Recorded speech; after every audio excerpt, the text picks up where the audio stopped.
Uh, Welcome to TMC Live Dev Talk.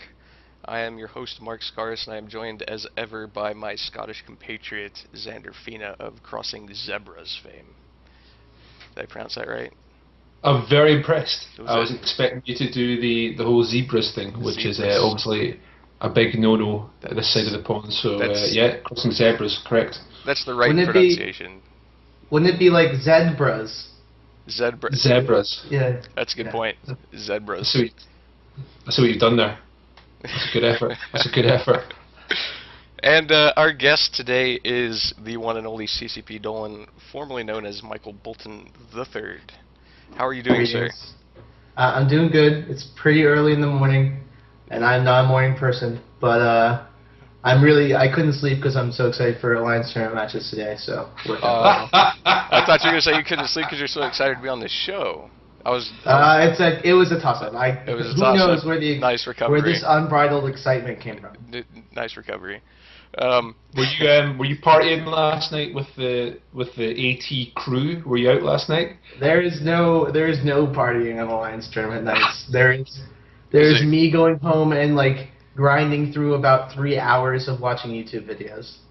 That's about it. What do you watch? Matches. Just matches? You watch them all over again? You Yeah, were it takes there. Why? it takes a lot of work for me to not be bad on the Alliance tournament. There's a lot of time put into not making a fool of myself more than I want to. More than you want to. So when you do make a fool of yourself, just to be clear, it's intentional. It's typically intentional, yes. Typically, okay. Good that we cleared that up. So, obviously, you joined CCP relatively recently. Perhaps you could give a little bit of a background of yourself, what you did before that, both in game and out, and just kind of let everybody know who CCP Dolan really is. So before I came to CCP, I was a college student. I went to the University of Maryland I was at TERP in, of course, Maryland, and I was there for a few years as a physics and archaeology major. I graduated and came straight to CCP right off the bat there. Before that, in EVE, I was a member of Test Alliance. Please ignore. I joined on the first day when Dreadit was formed, the core corporation test. Did that for a long time. Was a diplomat. Talked to a bunch of people. Did 2 Alliance tournaments and 2 FanFests as a player. And then the second Alliance tournament, interviewed for a job at CCP, and I was lucky enough to join the wonderful team at CCP. And now community representative and operate the Council of Stellar Management, the Council of Planetary Management, as well as do work with player events, general community stuff, and of course the Alliance tournaments. Well done. Nice introduction. So I have to ask out of that, physics and archaeology. Yeah. Has anybody ever done that? Well, so I went to University of Maryland. They paid my tuition, but they didn't pay my housing and board. And physics was willing to pay my housing and board, but I wanted to do archaeology, so I just did both. Now, did you actually and got the money for one. Did you actually? So you have like a double major? Or so I have like basically a major minor, but I can literally just like go to University of Reykjavik and like complete 3 classes and have a double major. But I'm really lazy, so. You should do that, because I don't know that there's that many people in the world that have. It's also like the most like non-applicable double major. Right. You can talk about. I can do basic tools in creation of like large like historical landmark, like Pripyat or something like that. Like that would do like some wonderful stuff. That would be excellent. That is I did not know that about you. So we are all educated now. Here's a question for you then. What did you want to do had CCP not come a knocking? I really What was don't the have plan? any idea. I really don't have any idea. Was CCP like your have one the- and only plan? Like I've done the AT a couple times. Like please hire me. That's all I got. Well, it was sort of like in my life, I generally am very lucky. So I was like, I could do something out like basically my backup plan if not joining CCP was joining a large Manhattan insurance firm that I had an opening at and just working there. So with your Don't physics, use the majors. Yeah, no. So with your physics and archaeology background, obviously you would have made an excellent fit at either a game design company or an insurance firm in Manhattan. Is what you're saying. I have the I listen. I'm largely of the opinion that a degree is pretty much a piece of paper that you got for paying a lot of money. Yeah. That is my general opinion. That is all it is. So obviously, go ahead. You just get, when you apply for a job, they ask you, "Oh, do you have your really expensive piece of paper?" Excellent. Okay, good. Right. Let's Did they ask you that? Is that how they No. asked you at CCP? They didn't care. They're like, "Oh, you're Michael Bolton III." Okay. Oh, is that how it works? Okay. All right. So I've got a question about that actually. Just before we go, sorry, Mark. Yeah. Just a very quick one. It was something that we brought up with Fozzie last time. I know you guys can't talk about where your alts are in game, but do you still? You're not going to tell me you have an alt in test. I know that. That's fine. But do you still have characters involved in major nullsec 0.0 alliances? Can you tell me that much? Do you still keep your hand in that part of the game, or? So I can tell you I very specifically don't have any alts in test, but I am a member of some 0.0 alliances. Unfortunately, they're not like the pick of the litter because I can't obviously speak because my voice is very recognizable. But I have a split between that. The big thing I'm really into right now is I've actually never did an EVE. I really want to do like large scale industrial production. Don't. You're breaking my heart. No, dude. It's like the one time you can not be on TeamSpeak and really like influence stuff. Yeah. Like if I can get things rolling as much as I'd like I can be producing quite a bit of like very expensive and hard to source chips. So not very expensive, but like medium expensive. So, but yeah, that's awesome actually. I was always curious about that because obviously like, is somebody about to like attack you or no, is that no, Fozzie? Can Fozzie come on the screen? No. I may have moved some more up. Okay, cool. No, we're good. It's kind of early, so I wanted to make sure I didn't wake up the person I'm staying with. So. Gotcha. So, obviously, you're an American. Grew up in America. Yes. How has the transition, been like living in Iceland and doing that whole thing?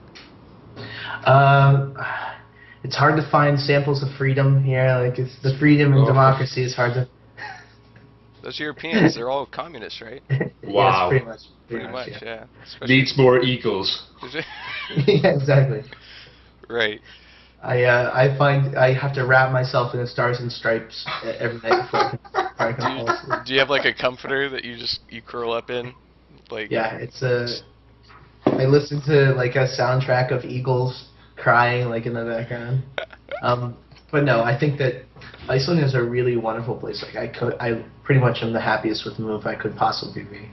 There are a few differences. Like Xander, who has been to Iceland, will tell you that buying any sort of alcohol is like basically take whatever you pay and then multiply it by 5, and that's what you pay in Iceland. And then getting used to like the no existence of summer. It's always windy all the time, and summer can be a pale comparison to what it is in the States. But never mind alcohol, like everything, like food, like chips and chocolate and all the really healthy stuff, obviously as well, and beer and everything is like ludicrously expensive over there. I was shocked at how much you guys pay for just to live, basically. Well, the other good thing is that like CCP takes really good care of us. So we get lunch at the office every day that's made by a really great crew. And we get dinner twice a week that's made by a really great crew as well. And then occasionally we have like team dinners and all these sorts of events that are really good and sort of allow you to sort of cut down. Also, we have like a 15% discount at everywhere in Iceland. At everywhere? Pretty much, or functionally everywhere. Like, I basically have my CCP like employee card ready to get out in the flash. Actually, I'll show it off. There we go. Oh, here we go. There we go. So my wallet. I wonder where. Boom. CCP employee card. Oh my God! Like right. Like let me just pay for that. Oh wait, do you have a discount? I'm with CCP. Oh great, yeah, you do have a discount. Boom. There we go. Right there. That's actually it's really interesting. I mean, obviously CCP is a big thing in Iceland because Iceland's not very big. But that's actually really kind of neat that you can just get 15% off. Like here in the States, like you would think like the military would be a big thing. You can't get a discount anywhere with the military ID. I've tried. Like nobody will give you a military discount. And yet in Iceland, if you work for a video game company, well, our discount is most applicable at like I think we have discounts like yeah. But see, all bars are restaurants in Iceland. They're all restaurants. Oh, sorry, at restaurants. Or except for like with the exception of like 2, so and those ones are bad. But yeah, so you can go and get food at these places. This is typically where I'll eat dinners or that sort of thing. So have you picked up any like Icelandic? Is Icelandic used like around? Kazele. What? Kazele. It's Quatseltu. It's what say you? It's like if you want to be like, hey, what's up? Kazele. Okay. And then you could do like you could reply like Barafit, which is like I'm fine. Oh, look at you! You're a scholar, a gentleman. Yeah. I know very, very, very few phrases in Icelandic. Was that it? Are you tapped out now? No, I know yay, nay, takk fyrir. Yay, nay. Those are hard. Yeah, it's complex. I know Rólaðu gamli, which is slow down, old man. That's. Do you say that to Hilmar all the time? No. I don't. Does Icelandic get used around the office? Like, will you walk by and people are talking in Icelandic, or are people generally like on the English train here? People are mostly speaking English in the office, but if like 2 Icelandic guys are just talking like between themselves, they'll use Icelandic because they're just talking about whatever. But it is an English-speaking office, so all meetings are held in English. All that sort of business stuff is all in English. Interesting.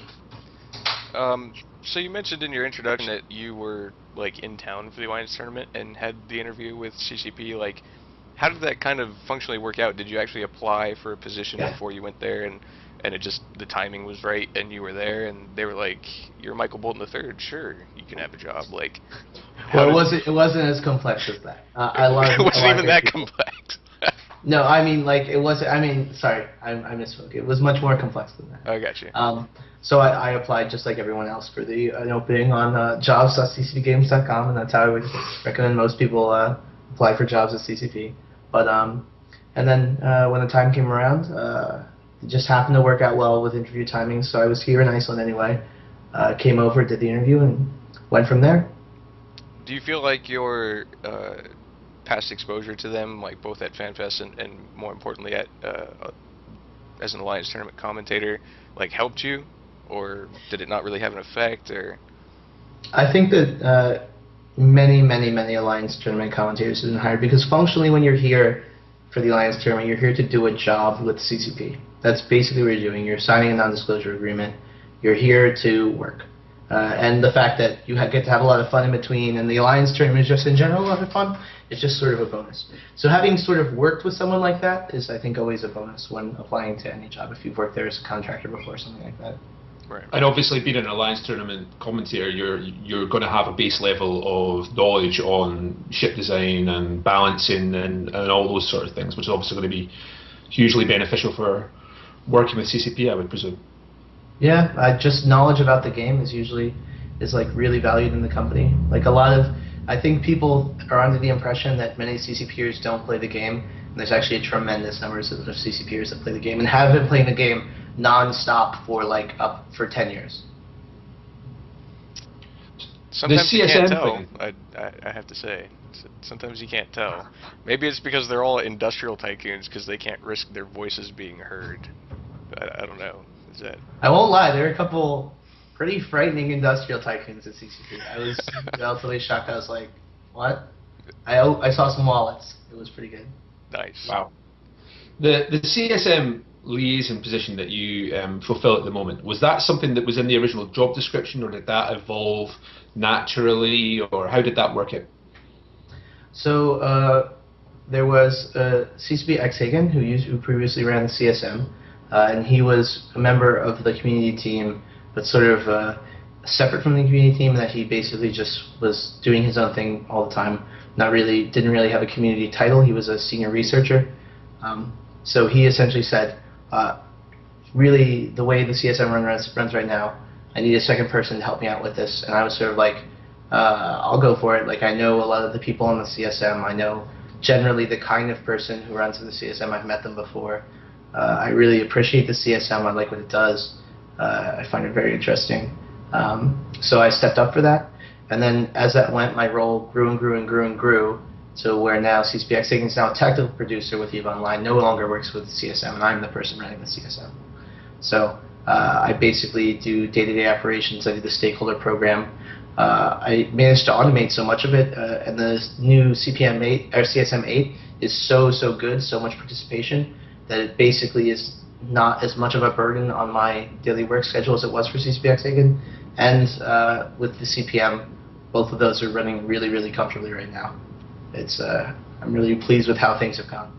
And that's kind of the next question. How, I mean, obviously I'm not wanting to say, oh, these guys are so much better than the last guys or the previous guys, but how happy are you with how CSM 8 have settled in and how they're doing and the interaction that CCP are getting from them? I'm really happy with the way that CSM 8 is going.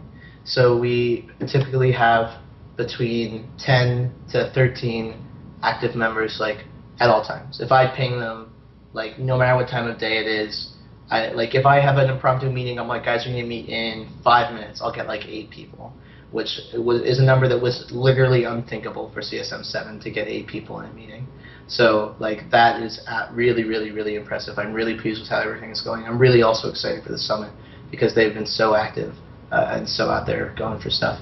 And, like, the 1 or 2 people that have not been as active as some of the others, we're sort of doing a thing that we haven't done before, which is basically like a review and audit, just saying, like, if you're not participating, what can I do to sort of help you here? Is there some blockers in your way? Is it your personal life? Because if it is, ultimately I'm not going to be able to change your personal life. And the choices that the choices you make, your portion of life sometimes takes precedent over your volunteer duties on the CSM. But I would like to know that, just so I can sort of say, this is why, blah blah blah, and from there. Now, obviously, you were on the CSM previously. Nope. How weird is it being on the other side now? I was never on the CSM. You weren't on the CSM? No. I could have sworn to God you were. I ran. You went for it. You went for it. Yeah. Oh well, that's terrible. Heartbroken. I never was not elected. So is this like your vengeance moment? Like, screw you No. guys! I got involved with the CSM somehow. Like. No. I basically threw in a hopeless bid, with pretty much assured from the moment I entered my bid that I was not going to be a CSM candidate, because my alliance chose not to support me and chose to go with someone else, but chose to actually go with Divinian, member of CSM 7. That's why Test lost the war, right? You what war? No. I think that, like, the CSM is really wonderful because it completely does not follow tranquility, allegiances, or wars, or all that sort of drama. None of that translates to the CSM. It's literally only game development. Really? It's like, there's no, like, someone beats someone else, there's no tension in the CSM. Like, that's not something that transfers at all. So you said that there's a lot of people that are active, obviously, this go around, and that wasn't necessarily the case before. Can you speak at all to, like, whether or not that was the intention with shifting from just like the top 7 get to go versus, you know, the top 2 get to go and then you pick the most active people? Do you think that played a role, or do you think that's just the nature of this CSM? I think it's probably, so I will say that the intention, so when we designed it, the 2+5 was pretty much half of it. Half of it was, we really would like to encourage the people who are not top 7 to work, to give that time commitment, because they will get to come to Iceland. It's not just set in stone. It's not so that no matter how hard they work, they'll never come. The other side of that coin was, we really wanted the bottom 7 people who did work really hard, like Alexiev Kar and like Hans Jägerboltsin, who did end up getting the chance to come anyway because of just some passport problems with another top 7 candidate. Getting those guys the chance to come out and just actually sit down and talk to them face to face, because we really regretted not having a chance to talk to Alexei Card and those sorts of guys at those summits. So that's one of the reasons we have that 2+5 thing. I think aside from that, even if we didn't have that new program, I think that we have so many committed people on CSM 8 that wouldn't have been a problem. Like, we would still have similar participation with the top 7 rule. Although I think that's a bad rule, and I'm glad we changed it. Was it difficult to pick the 5 aside from the top 2 vote getters? I basically just said, CSM, each of you pick 5 people that aren't yourself, send me votes privately. The top 5 that they sent me pretty much agreed identically with what we felt at CCP. It was pretty much cut and dry. There was one tie, and I basically just said, like, these 2 guys tying fill very similar roles. We'll just have one at this summit and one probably at the next summit. So is that like a consideration for the second summit? Like, if it was close before, we'll try and get you in this time, kind of thing? Pretty much. If my opinion is that you're contributing as much as so many members of the CSM are now, I'm going to take you to a summit.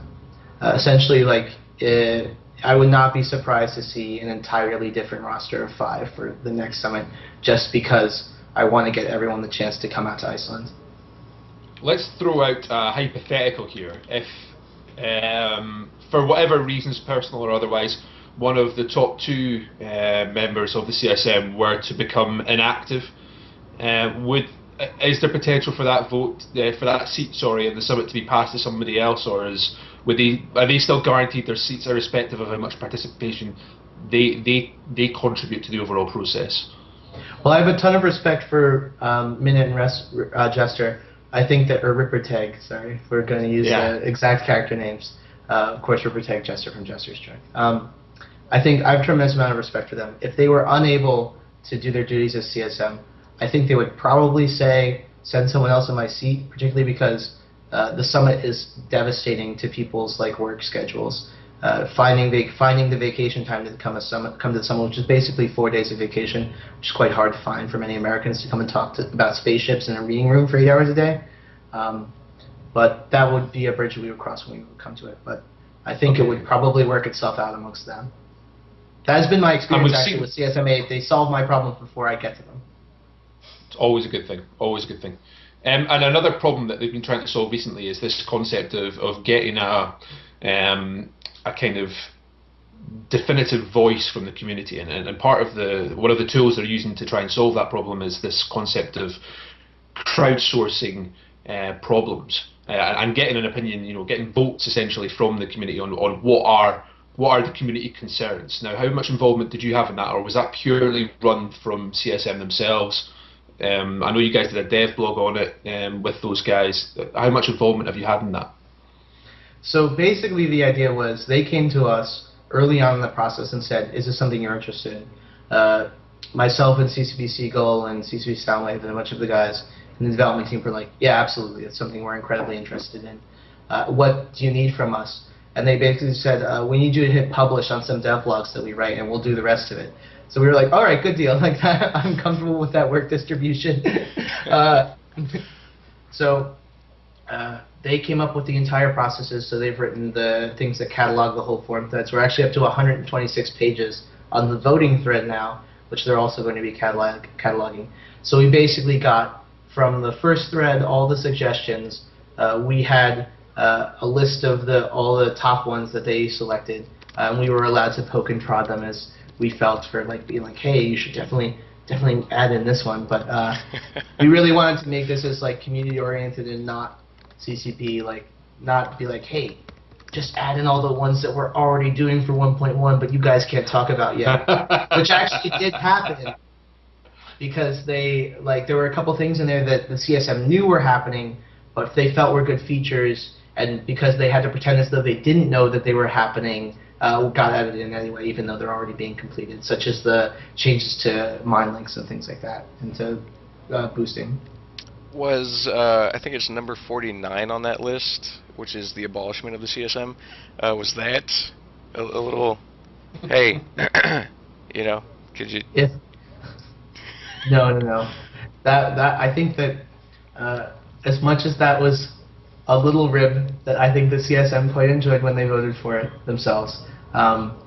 If the community, if there's overwhelming, like for instance, if there was overwhelming opinions that the CSM was not doing well, and I was inside and saying, if CSM8 was not doing well and not really having any effect, then I would be like, hey, this might be something we're going to look at, because if this institution isn't actually doing anything, then it probably isn't good for the game.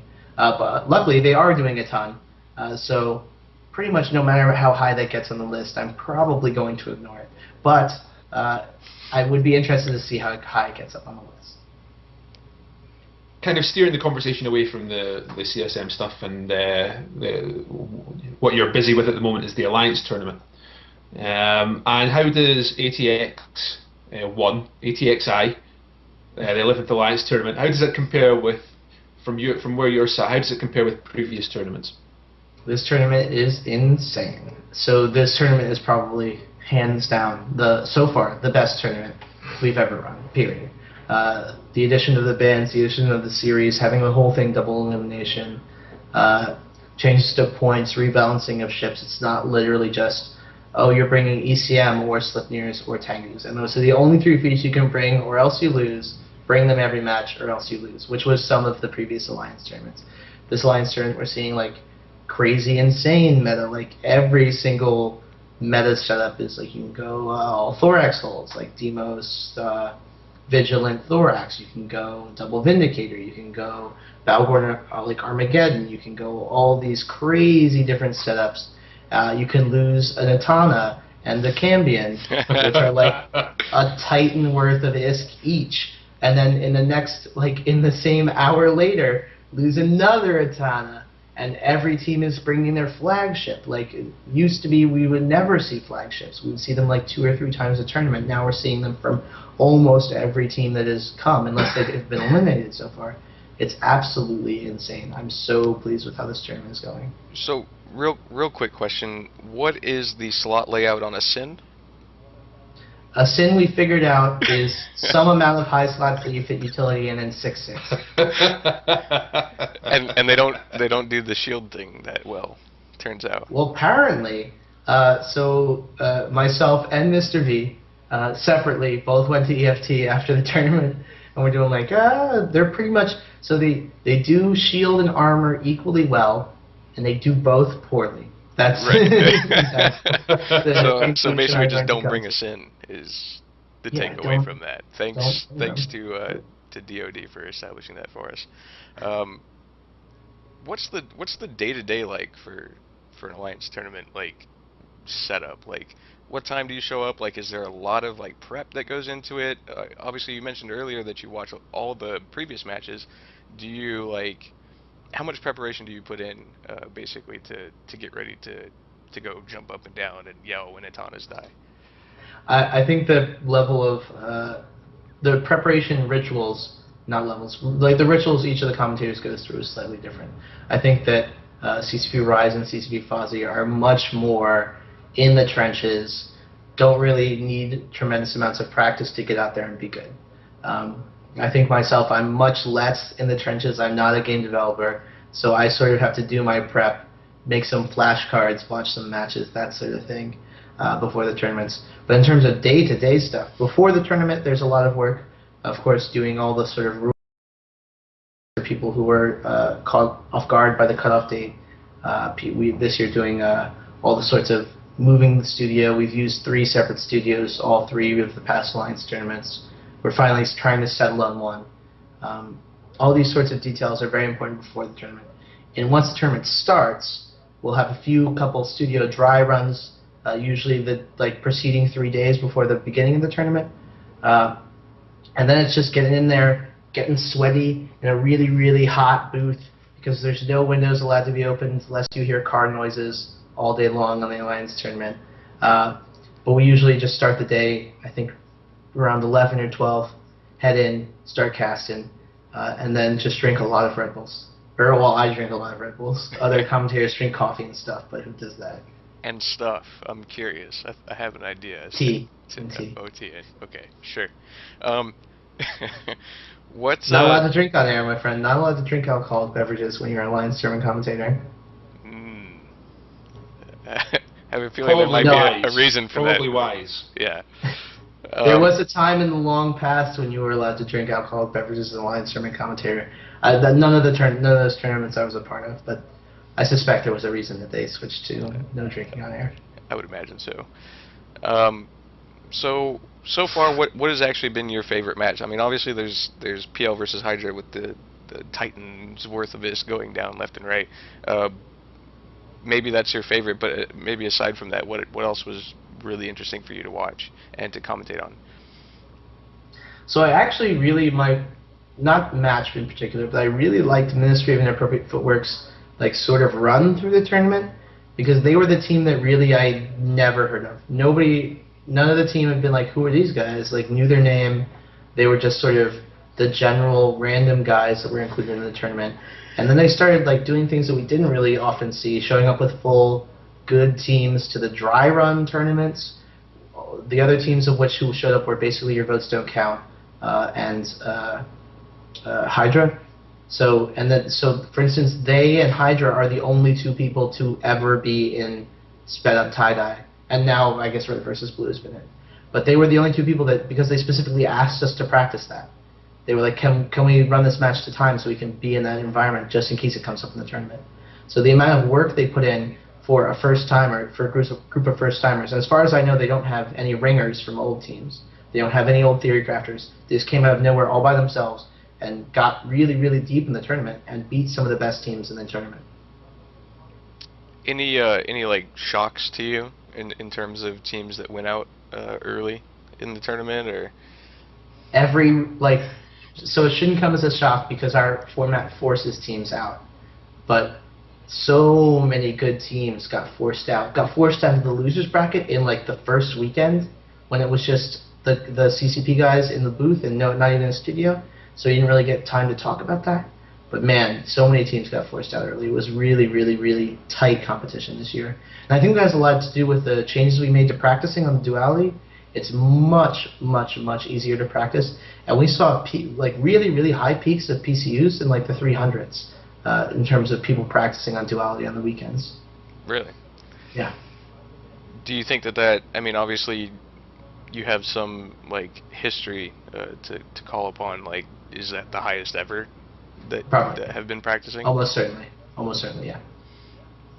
Pretty much, if a team wanted to practice, they could.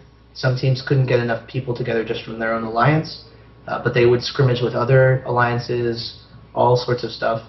It was a really, really, really good. I'm hoping that we can give them more and more tools to use every alliance tournament, just to sort of make it easier for them to organize, practice, and greater simulate the tournament environment. You mentioned it earlier, and anybody watching the stream yesterday will have seen how excited a certain member of the commentary team got when an Etana and a Cambion went down. One particular member of the commentary team got quite excited, leapt from his chair. That would be me. That guy right there. But let's talk about, it seems to me that in the 11th Alliance tournament we're seeing increasing use of tournament prize ships. Obviously, with everybody having better access to the likes of duality, everybody's looking for those percentages, because so many of these fights go so close, go down to the wire, and every little percentage counts. Is there a fear, though, that perhaps you could be pricing poorer teams out of the tournament? If everybody starts using these ships as much as possible and the price of these ships goes up and up, they're only available then to the teams that can afford them. So those percentage gains, the word in the street is that Hydra don't care that they lost 150 billion worth of ships. It doesn't matter to them. They don't. Obviously, that's a huge amount of risk to some of the smaller teams, so they can't compete on the same level. Is that a fear, or? So one of the things that's important to point out is they actually didn't own that Etana. That Etana was on loan from DHB Wildcat, so that was someone else's Etana that they lost. Oh man. The thing is, the tournament ships are exceptionally rare. Finding them is hard, but I think but they're not unbeatable. So like, they are a small percentage chance that they're better in their class and in their ships than other ships similarly there. but they actually, most of them have huge trade-offs. So if you see any Malices, for instance, those Malices have no guns. They will almost never have guns. So they don't do any damage. If those Malices are isolated, they just die. They can't kill anything. Similarly with most of the cruisers as well. Like the Adrestia is exceptionally susceptible.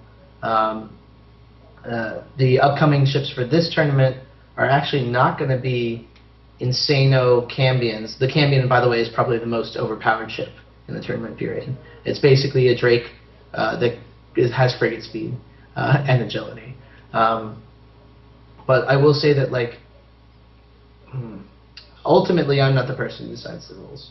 But we have taken leaps and bounds in terms of making it more affordable to be in the tournament. For instance, limiting implants to 3% has really, really helped out people's bottom lines on the tournament. I think that if you're willing to spend 60 billion ISK for a frigate, then you probably should be getting some returns on that, more so than the person who spent like 20 million ISK on their frigate. But ultimately, that's more a CCP Fozzie, CCP Rise, CCP Soundwave decision. I basically am addicted. I really can't lose the idea of them dying. Like, if those don't explode in the tournament, if I lose that light in my life, I don't know what I would do. So, if it was up to CCP Dolan, would PL have won that match on, like, guts alone for having killed those two things? Yeah, so the CCP Soundwave and CCP Rise don't like this idea. But one of the things that the PL set up that they brought 3 times in a row is really, really good at is killing every single Alliance tournament ship. Every single Alliance tournament ship that exists, it's pretty good at killing all of them. I was hoping they were bringing it again and again and again just to try and bait out Alliance tournament ships and kill them, so that they couldn't so that Hydra doesn't have a chance to bring them in the final, because of course they'll be dead. They did that actually to their flagship, and that's actually a huge boon to them.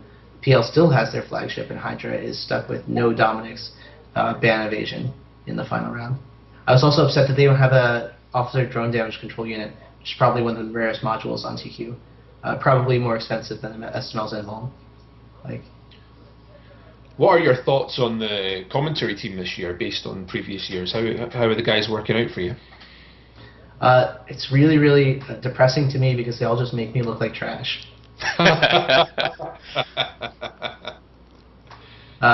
Apathetic Brent and Bacchanalian and Shadu are insanely good commentators. Basically, when we did interviews this year, they had the option to pick either me or CCP Fozzie. CCP Rise was at a wedding in the States to co-commentate with. And the basic criteria for coming to Iceland is be better than one of the two of us. And Bacchanalian and Apathetic Brent and Shadu were leaps and bounds better than at least me, who I think all 3 of them commentated with. So were they just picking, like, did nobody want to go up against Fozzie then, or? Actually, I was really upset that day. I had a running bet with CCP Fozzie that literally everyone would pick him, and more people picked me, which was really upsetting because I was very hungover that morning. Nice. It was like a Saturday morning. It was like, it was like a Saturday morning. And, like, to be fair, though, I commentate quite well hungover. It's the studio that gets me. It's the studio that gets you? Yeah. So I don't drink at all on tournament nights. Many people are perhaps more responsible than I, but I know myself pretty well, and I just stay home, assemble Warhammer 40k figures, and play League of Legends, and do mining. We've seen some fascinating plays this tournament so far, good and bad. Some very, very interesting calls by teams and individuals as well. Go, and if you can, try and pick your most surprising play of the tournament so far, positive or negative. Pick one out from this, the one that surprised you the most. I'll tell you my favorite negative play by far is early on when we were really excited by the use of micro jump drives. One team decided it was a really great idea to take their Vindicator, then micro jump drive 100 kilometers away directly into the middle of the enemy team with no logistic support and just die. They just microjump tried in one Vindicator. It died, and the match continued. Like, didn't even tackle or do apply damage to anything, just dropped dead immediately. Old move! Let's see how it pays off for them. Oh, it died. They lost that fight, if I remember rightly. I believe they did lose that fight. It's hard to give the team a Vindicator at the start and then make a comeback. I think probably my favorite best play. Actually, it didn't pay off for them. It didn't turn it around. But CVA, micro jump driving 3 Fleet Typhoon torpedo fit Fleet Typhoons directly on top of a triple Dami team, which like many teams have a lot of trouble countering, and nearly cracking it. They just didn't bump out the Damis from their Legion Tinker like well enough. If they had bumped out just one more Dami, they would have easily won that match. But I basically love micro jump drives. They're the coolest. So it seems like you know, like there's teams out there. I mean, obviously they haven't advanced that far, but CVA, Agony Empire's done well. Like you said, the Ministry of Inappropriate Footwork. How much of a surprise is it when you see guys like this come out? I mean, like you said, you'd never even seen Footwork really. You had no real idea of who they were. But how surprised are you when these teams come out of nowhere? When you have teams like Hun get knocked out relatively early, like. It seems like it's a topsy-turvy world when CVA goes farther in an Alliance tournament than Hun Reloaded. Well, I think that the important thing to think about is that the Alliance tournament increasingly is not Tranquility. It's like the ultimate level playing field. Anybody on any given weekend has a chance to win the Alliance tournament, except they can't win in the first 2 weekends because there's no final seed. But on the third weekend, they have a chance to win the Alliance tournament. So it really has you in the mental mindset of somebody that you've never heard of from Tranquility can come out here and start crushing people. There's a reason Goonswarm and Test and all these guys drop early, and it's because they don't have the enthusiasm or the practice teams to really support themselves. And any team that's willing to go out there and put forth the effort has a really, really strong chance of winning the Alliance tournament. It's just year to year. You have 24 guys who are willing to go out there and practice day in, day out, 3-4 times a week. And if you do, you have a really strong chance to take the whole thing. Okay, so here's a one-off question. Where did the Gitacam go? Like in between matches? We just don't have time. You don't have time? There's literally no time between matches. Oh, man, the reason we used to have Gitacam was because in previous Alliance tournaments we were just blatantly incompetent and not able to switch, not able to change matches fast enough, and now we're pounding through matches with CCP Veritas' new tool, so the matches are just coming up quicker and quicker and quicker. So why have Gitacam when you can have more Alliance tournament matches in studio time? Has that enabled you to like kind of go more comfortably into these best of 3, best of 5 kind of we would never be able to do best of 3 and best of 5 without that tool. Okay, so what's your ultimate pick for the Alliance tournament winner? Who do you? Anyone who doesn't pick Hydra is dumb. He called us dumb. Xander. Dude, He did. He called us dumb. Yeah, He just called me dumb, like live on If the you're air. not call me dumb. There's a lot of if people you're call not, me dumb. who do you pick? Who do you pick? Do you know? I think Ronin are dark horses. I really do. I think those guys have got a shot. I think they've got a shot. They do have a shot, yes. They are not knocked out in the tournament, and therefore, by definition, have a You should tell him your original pick from. Well, We're not doing that. We're not doing that. Come on, not doing that. tell me your original pick. I had a little soft spot for Darkseid once upon a time. I had a little soft spot for those, and they failed me. They failed me miserably. It's easy to pick the obvious teams, isn't it? I mean, it's easy to pick the Verges and the Hydras and the PLs. You know, I mean, it's nice to try and pick the underdog, and hopefully they can push through and do something interesting. You know what I mean? Here's my thing. I typically always want to be on the side of the underdog. If the underdog is like working away, practicing in secret, gonna put in those extra nights, but in reality it's actually just the teams that practice the most that usually win. Hydra and PL practice more than anybody, without a doubt. Like I got the chance to watch a PL practice a couple days ago, and they just grind out matches. It's just over and over and over again. And each match they take so seriously.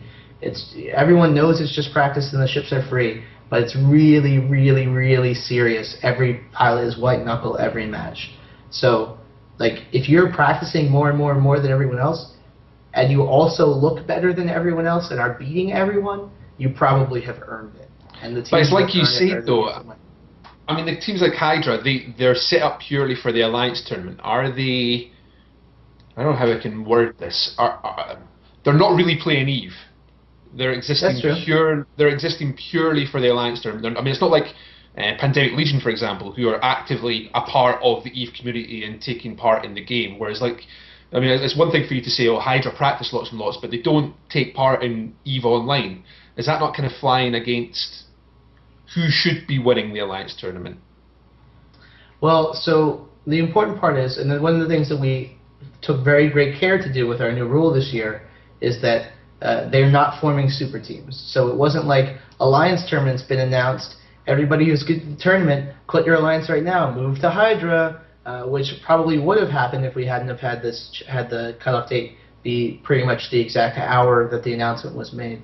But I will say that it's difficult for especially an Alliance the size of Hydra to do both. I'm sure they do play, so like they do play during the year. They just are not saw holders, they're not doing big stuff. It's like a couple guys that go out and kill their weight in gold pretty much a month. So they do have active kill boards. On the other hand, Pandemic Legion, who is multiple times their size, pretty much shuts down during Alliance tournament season. Nothing really happens in PL during Alliance tournament season because all of their fleet commanders, pretty much everyone, is on the test server practicing for the Alliance tournament. So oftentimes it's just a measure of priority, like how much do you care about the Alliance tournament? And Pandemic Legion and Hydra care about the Alliance tournament a lot, like a whole lot.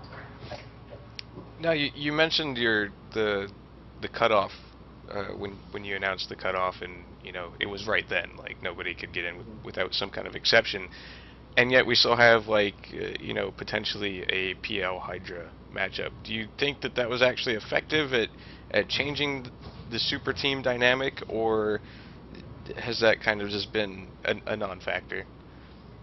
I think it has been a real factor. Like, for instance, I know of quite a few pilots who would be on different teams if they had a chance to switch.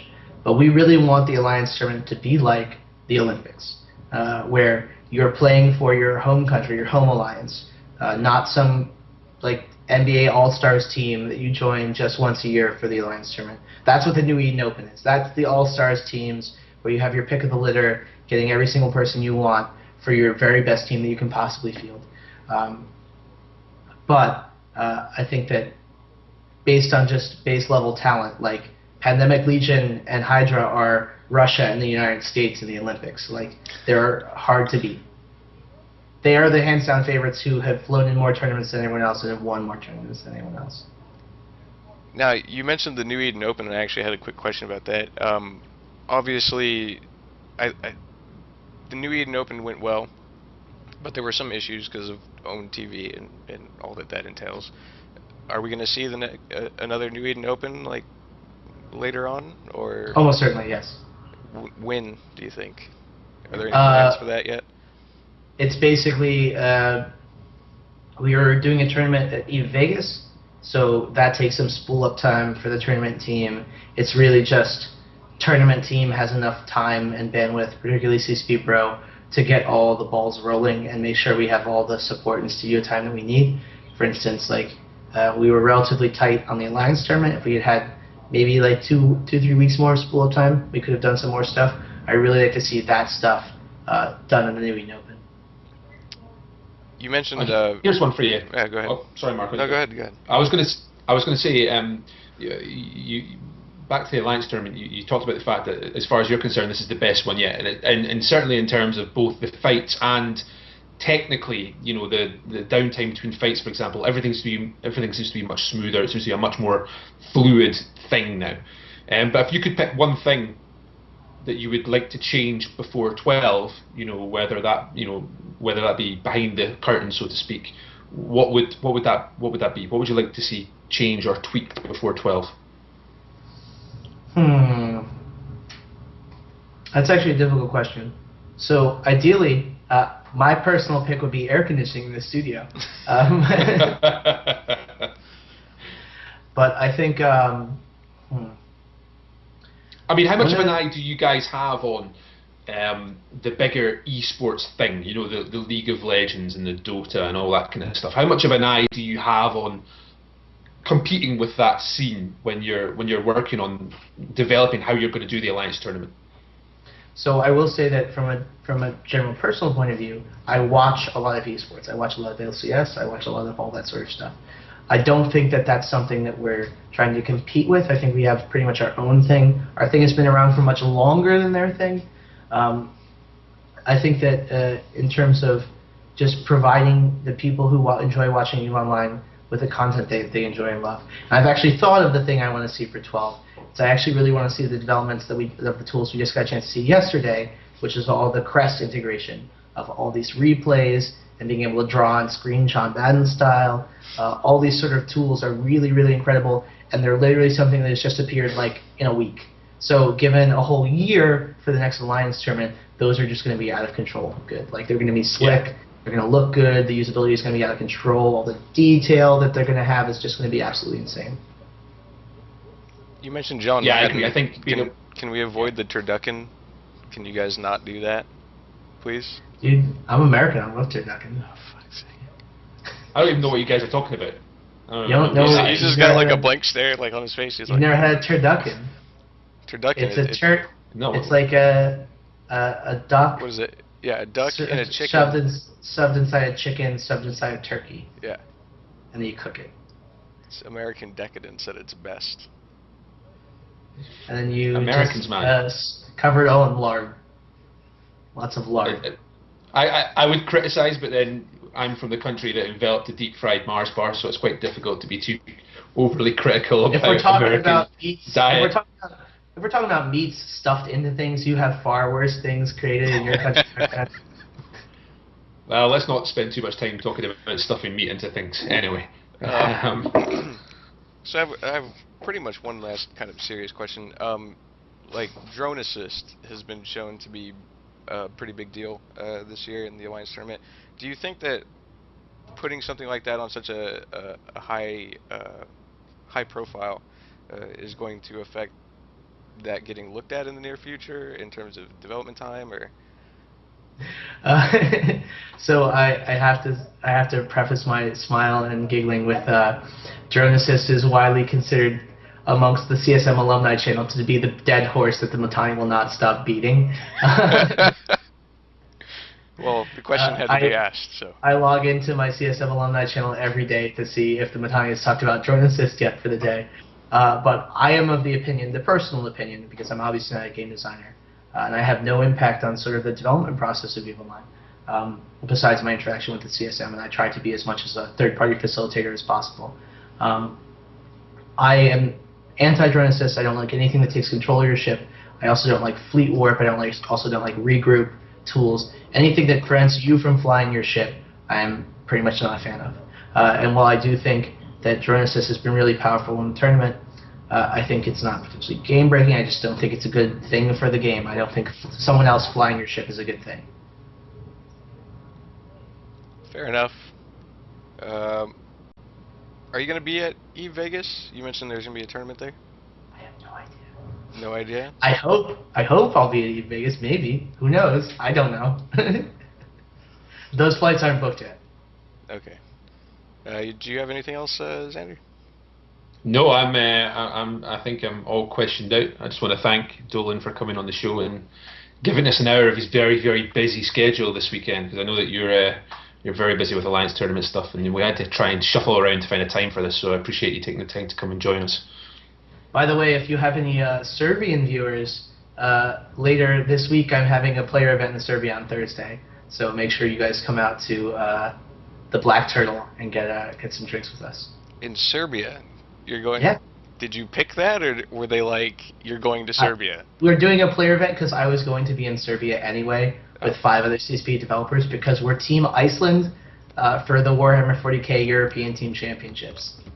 That, I mean, okay, so I understand that this is like an EVE, like, talk show thing that we're doing here, but that is the most incredibly nerdiest thing I've heard on this stream yet. It's not as nerdy as the fact that the Matani and I used to be in the same LARP group. That's even more nerdy. No That way. just topped it.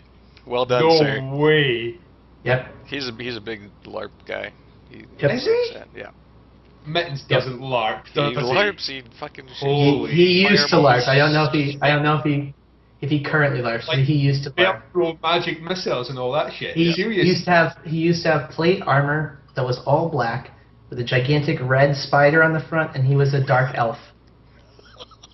He was a dark elf cleric. He was a dark elf with black fucking plate armor. I don't even know if I can swear, sorry. With black plate armor. You are kidding me on. No, I'm not kidding you at all. And his character name was the Matani. I'd actually been playing in that group for like. You can see for like- Xander's mind has been blown, like literally.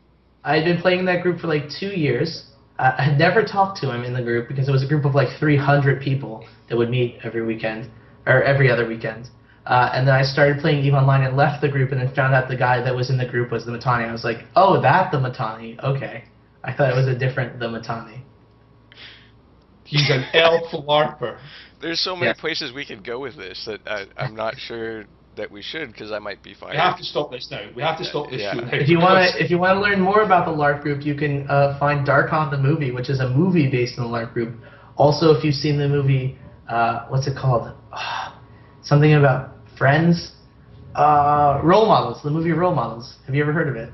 No. I've heard of it. I've not seen it. I'm aware of the movie. I've not I'm seen taking notes right now. What was the other one? The movie Darkon. Darkon. The movie. It's a I'm looking movie this up. about our LARP group. And the Role Models, the movie, we were paid as consultants, and many of them met people in that LARP group were actual people, or are related to actual characters in our game. So like the Matani will be able to point out and say, this king in the movie Role Models was actually meant to portray this guy that I knew in real life from my LARP group. Was he portrayed, or were you portrayed? No, unfortunately not. So neither of us were important people in this group. We were sort of grunts. Our nerd Like, level was not high enough to be mind blown, just- to be lords and ladies of the LARP group, which there were. What did you play? I was a member of a country called Laconia, which played Spartan warriors. But I was a human monk. Wait, you were a Spartan monk? No, I was like a wandering monk that just happened to join that country because they were the only lawful good country. Lawful good. We're done. Like, that's. By the way, the Matani was lawful evil. Just saying. Well, shocker. Yeah, cool. Obviously. Shocker. This is I don't even know where to go from here. So, yeah, I really do want to thank you for those shocking revelations and for clearing out some time in your schedule and waking up early and waking up your flatmate there and making this happen. Really appreciate it. And as always, thanks to Xander for also waking up early. He had to drink some coffee to get going. And thanks to anybody who tuned in. This will be on YouTube. Be sure to subscribe to us. It's the Matani TV. And you know, in the future, you too can find more revelations about the hidden LARPing life of the Matani and CCP Dolan. Maybe one day we can get you guys together, like on the webcam, and you guys can like LARP together. Can we make that? We can do a quick get in character and do a quick scene. That'd be amazing. Priceless. Anyways, thanks again, you guys. Good luck today with the Alliance tournament, and I really hope that Hydra doesn't win. And yeah, thanks for watching. All right, thanks very much. Thanks, guys.